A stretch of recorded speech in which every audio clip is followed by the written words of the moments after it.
Welcome to the Connected Teamwork Podcast by Growth Leaders Network. How do we learn to truly thrive together? How do we stay connected to our authentic selves, each other, and our purpose as a team, especially when challenged? How do we unlock the deeper levels of group intelligence? Enjoy this episode of the Connected Teamwork Podcast and learn practical tools to evolve the connectedness of your team to its next level.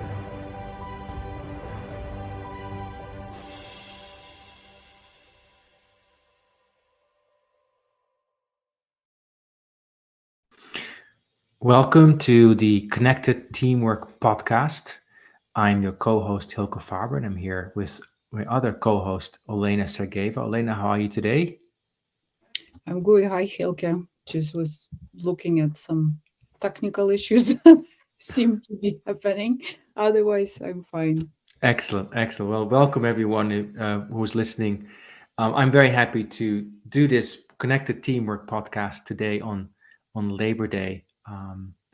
I find that this work is for me so beautiful that I'm happy to do it also when there's a holiday, because to me it's always going on in the background of my mind anyway. Because connected teamwork to me is about connecting more deeply with ourselves, with each other, and our purpose, and that's every day. And today we're going to focus on a topic called setbacks and stretches. And we've organized the Connected Teamwork Podcast into 12 team defining moments, and we'll work through those as we have these conversations with Olena and with Carson and with guests. And we say, like, how do you build a team? What we saw at Growth Leaders Network working with different teams is that team formation happens when things are easy, but also when things are hard. And actually, when you're aware of what kind of moment you're in, it makes all the difference. So, just like when I'm sailing and I go sailing and it's like calm waters and very little wind, I can, almost like have a drink and talk to my friend and listen to the radio and manage the sails. And it's that kind of connection. But when I go into the water and it's storm and there's big waves, it's a very different kind of sailing. And knowing what kind of water I'm going into is important for me as a leader, as a team member, to figure out how I'm going to show up with what kind of tools, what kind of practice, and what kind of energy do I show up in this.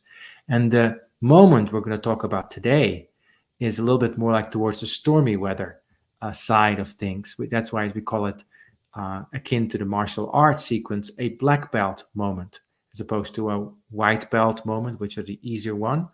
The orange belt moments, which are sort of in the middle, we call these black belt moments, and this one is called setbacks and stretches. So how do we work with things not going well? So that's what we're going to focus on in this episode. And as always, in the beginning of our podcast, we do a check-in with each other, which is actually one of the white belt practices. You could say this is before I go into the boat with my teammates and say, how are you feeling? And what's an intention you have for this ride, for this moment? And actually, because we're talking about setbacks, we also talked about another question we'd like to throw in here today, which is, what is something you enjoy about setbacks? So I'll go first, and then I'll invite Olena to do this. And as you're listening, I invite you to also check in with yourself, because checking in is a very powerful practice to develop more connectedness to ourselves. So how am I feeling? Well, I'm feeling right now energized and happy to be here. I got to play some tennis before I showed up here today. And that's also leads me into the second question. How do I enjoy setbacks? Because I played not so great. And what do I enjoy about setbacks? It helps me to, with humility, it puts my ego back in its place. It right sizes my ego. Sometimes when I'm feeling really good, I feel like I can take on the world and I can do it all this way, And then a setback puts things in perspective, and you could say almost restores me to more of a truer version of what myself is, and also what my team is, and how to relate with my team members, and what I'm looking at with more humility, with a wider softer, and yet more focused perspective, you could say. And my intention for this time together is to learn together about how do we sail through setbacks and stretches as a team and grow in connectedness from it. With that, Olena, over to you. Welcome, Hilke. As always, good to be on this weekly show, and I'm feeling calm and reflective, maybe because of a longer weekend and less activities and everything. And when I think of setbacks, to me, they relate to kind of going for longer term goals or something that you really want to happen and want to accomplish. And the setback is when it's not happening, or it's not happening soon enough, or it's not happening at all. And when let's say what I'm enjoying about that, right? What I am enjoying about that is that once you work through initial reactions, right, which may be the emotions, feeling upset and all of that, there is this sense of freedom. Like you don't need to run anymore to that goal or whatever. You don't need to put all of this effort or sinking energy. And that evolving freedom is like space that opens up. And it doesn't mean you have to give up on that goal. It just kind of, the space gives you this broader perspective and view, and sometimes you do recognize that this goal is no longer meaningful, or there's something else, or you have a different understanding of what you're really trying to achieve, and that's when the creativity kicks in, and that's when you can see that you could still achieve what you want to achieve, but it's going to look a little differently. And I guess the trick or the mastery when you work with a team, how do you do this together? That's a much more complicated question. And that's, I guess, my intention for today is to share some of my experiences, learn from your experiences, Hilke, and just have an engaging conversation that hopefully helps others also to reflect upon this topic of stretches and setbacks. With that, I'm in. Welcome, Olena. Happy to be here with you, and happy to be here with all that are listening either right now live or asynchronously as well when you're listening to this later. So I'd like to talk for a moment before I ask a question about how we can actually frame setbacks. And Olena, you already started talking about it. To me, setbacks is when we have an expectation and things happen that are different. Like a setback, you could say, is that reality turns out different from the way I want it to be, from my expectation or from my team's expectation. And what the human mind tends to do is we get very identified with what we want to have happen, become attached to it, and then we feel good when it happens, and the sunshine where it happens, and then the rain comes and we're not happy. Or this is probably when you're more north than where I live. In where I'm living in Phoenix, it's the other way around. When it rains, we're happy, and when the sun shines, we're also happy. But at some point, it's like we want more rain. But there's this ongoing roller coaster of the mind that then also as a team we go through. It's like, oh, we made it, and then we didn't make it. So that's part of what you could say is how we can think about setbacks. So the question I have is, Olena, maybe you can share with us about a moment where you were part of a team that was going through a setback, and how did you deal with it, and what did you learn from that setback? Thank you, Hilke, for that question. I was actually reflecting upon this topic, and 3 episodes came to mind. So 2 of them very similar, although they sort of ended in a different way. And 2 that are similar were basically the management team working on achieving sales plan and profitability plan and basically trying to achieve and not achieving it. So the gap between what was in the plan and what was happening in reality was really big. So it's been the experience was difficult. The every month, you put a lot of effort together as a group, lots of meetings, lots of activities, lots of projects, and so on. And then, the results are disappointing. There were no positive trend that gives you hope. That tells you, oh, you're on a good track, you're on the right track, right? Things can improve, and so on. And in a corporation, in a global corporation, there are always layers that add pressure, right? So it's not just you and your team that gets upset. It's also weekly calls that reminding you every time that you need to try harder, you need to do this, you need to do that. And so it's been fairly demotivational to the team. And so as I looked back at this first episode that I was remembering, I was trying to remember what helped, what really helped. I had a very dedicated leader who was a vice president or something, higher rank executive, who was really focused on like mentoring and helping and teaching and persistence. So persistence and resilience, and also learning some hard skills that were needed to manage the business. And within the team, I think what really helped was humor. We laughed a lot. So after each of this call, we would like say, it felt like we were these little kittens that were put in a puddle of pee that they didn't really make, someone else made it. But you still are responsible for that, because that whole big sales plan was not put by me or my team. It was just kind of there in a place already. So and eventually we started seeing positive trends and growth. It was a very difficult period in terms of emotions and arguments and disagreements and so on. So this is what comes to mind when I'm thinking about this first episode, at least.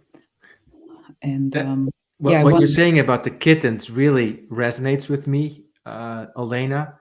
And when I think about kittens, there's a certain playfulness, humor, softness, and almost like organized chaos that I can sort of associate with. When I think about setbacks with teams that I've been on, I'm part of a team where we had a setback recently, and I'll talk about that for a second. And the tagline that I'd like to use is, setbacks restore me to what's really important. It's like, okay, all right. So this particular situation was, we were setting up to do a project with a client, and a client who is in the consumer goods space. And 2023 has been, in the consumer goods space, for many of the consumer goods companies, a challenging year, in part because people were buying lots of stuff during COVID, being at home, and now being back at work, people seem to be buying a little less, especially in this particular consumer goods that this company is part of. So we're setting up for this big project, and they loved our approach, and they talk about how can really use this connectedness game and work for their organization to build a connected culture. And we talked with the leader and the leader of the leader and all this stuff. And then the moment came to hit start. And a week before that moment where we're supposed to hit start, the company hit the freeze button on their budgets because they had a 30% decline in profitability as a global corporation. And so we went and got on the phone with this senior vice president, and he said to me, "Hilke, I love your approach. It's right on, even like the budget that you've given us. well, we're not going to do it right now because we don't have budget.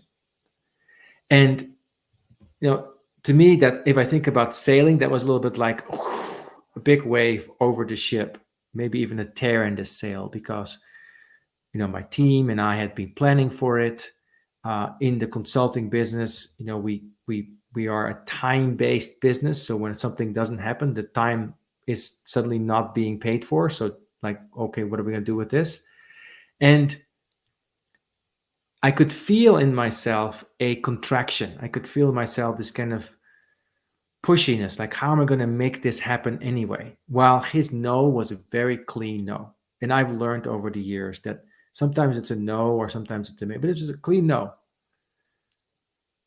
And I took a breath and I softened a little bit. My eyes softened a little bit. And I was like, oh, what's really important? Well, like, why am I doing this work again? Like, and it's not primarily to make oodles of money.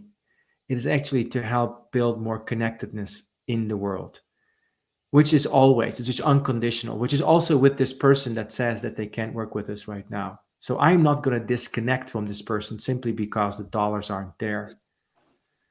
So we ended up having a conversation that was about where the business was for them, how challenging it was. We connected more about what was going on in his life. I told him a little bit about what was going on with us now. And I know we're going to have a call in about 2 months to revisit. And I'm fully expecting that we're not going to do the work yet because I know how his company is doing. But we're both looking forward to this call. I can tell that. I've been emailing and we've been emailing with each other.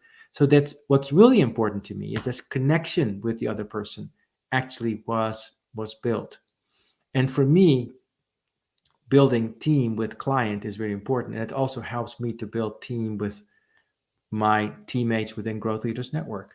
When things don't go well, or they don't do exactly what I think they should be doing, I can get restored to, and I see Elena smiling, I can get restored to, okay, what are we doing here in the first place? If we say we're about connectedness, let's connect to what's truly important to us, which is our values and how we see each other as human beings first. Somebody wrote on LinkedIn, a friend of mine, Pamela Matson, souls before roles. I love that. So when there's a setback, what's truly important here? So that's a little bit of what I wanted to share initially. And I suggest we take a short break now. And after the break, we talk more about how we actually learn through setbacks. You are listening to the Connected Teamwork podcast by Growth Leaders Network. Do you want to learn more about building the next level of connectedness in your team? Please contact Growth Leaders Network on LinkedIn. And now, back to the show.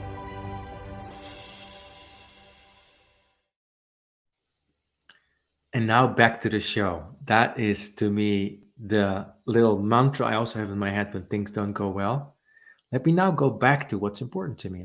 Let's go back to the real show. So, Elena, tell us a little bit about your experience learning through setbacks. How do you learn through setbacks? How do you do it? How do you help others in your team do that? Well, I think first is actually kind of having a stop, like when you already experience the signs and the symptoms. This is the setback that's happening, right? You kind of have to push the brakes and communicate, have a meeting, talk to everyone who is impacted, and basically gather and review the facts and the evidence, because so much is happening in our heads that's really not happening. So you really have to look at the numbers, at the trends, at the statistics, etc., and review it together. Again, what many teams in my experience are doing, there are only few people who have access to all the information, and they discuss it between themselves, and that's it. And they run on the assumption that everyone else either also understands it, or doesn't need to know this. This is like for us to decide, and that creates all kinds of problems. So I think the first thing is when you, as a leader who probably have access to more information than anybody else, or faster access, when you see that things are not going well, the ship is not sailing in the right direction, or the big wave is coming, you have to communicate, gather everyone together, make it very clear where we are and what's happening. Once the facts are there, we can then discuss what it really means, what it means for business, and what it means for each of us, right? And have a very honest discussion of how do we interpret this, right? The meaning of this, what's the meaning of it? And I guess then then we'll have to focus on what's at stake here, what is really critical that we want to focus on, what's not so critical anymore, where do we adjust, change our plan, and so on. But the openness of that discussion and the honesty of that discussion, and how this whole, let's say, setback event is being handled, is going to have a huge impact on what's happening after that. Meaning whether everyone, let's say, sitting in that meeting is making plans about what do I do with my life outside of this team because I don't want to be part of it any longer, or whether everyone is getting a feeling of, let's say, reconfirming that this is the right team to be on, this is the right leadership I'd like to be with, and so on. This is so to me, these setback moments and the way they are handled are really critical in terms of whether we align more or we are going in a different directions, even if by, let's say, employment contract I still stay or something. So it's more this emotional element to it, of how much I believe in this team, how much I believe in this leadership, how much everyone cares about everyone else. And I had a different setback, let's say, example that was much, I think, more dramatic than not hitting sales plan. Was the team that was very well aligned, worked well together for many years. One of my direct reports died from cancer, and it happened very, very fast. So between the moment she found out about it and the moment she was gone, it was 6 months or less. And going through that setback was the team, and this was at the peak of our business success. Let's say we had enjoyed tremendous profitability, sales growth, everything. We needed bonuses and stuff, trips, and etc. And in that moment, losing someone who was part of that success and so fast was such a blow to everyone's sense of meaning and sense of direction. Like, why are we doing all of this? What's the point in these fancy dinners or travel if you could just die tomorrow? What's the point of putting these extra efforts and staying over time, etc. And it happened when she had a baby that was born, that was just basically a year old. Didn't even wasn't even a year old when she died. So that was quite all of us, like, human connection in that period was of extreme importance, and all the relationship and respect and engagement that was already happening before that really mattered in that moment. So, and I remember talking a lot individually to everyone. We all went to the funeral, talking to the group, hiring outside counselors to help process this, to those who wanted counseling, and so on. So things like that. But this was a big moment to rethink the whole, not just business strategy, context, or teamwork, but also to rethink, like, your own view on life and death and what's important and so on. This is what came to mind. Thank you, Elena. And that sense of stopping, like failure, setbacks stop us in our tracks. And you could say there's a huge grace in that, that we get to stop because we stop usually not that often. And so setbacks are like upsets, are setups for learning. These upsets are setups because they are really focusing us on what's going on and look a little deeper. And that is can be very rewarding. The what I wanted to add to that is, to me, these are black belt moments because they really challenge our identity, you could say. When everything is going well, I can talk about myself, you can talk about you, and like it's fine and it's good and we move forward. We don't have to look so deep. But the black belt moment, like a setback, requires me to look deeper. And it requires me to look at what am I attached to, right?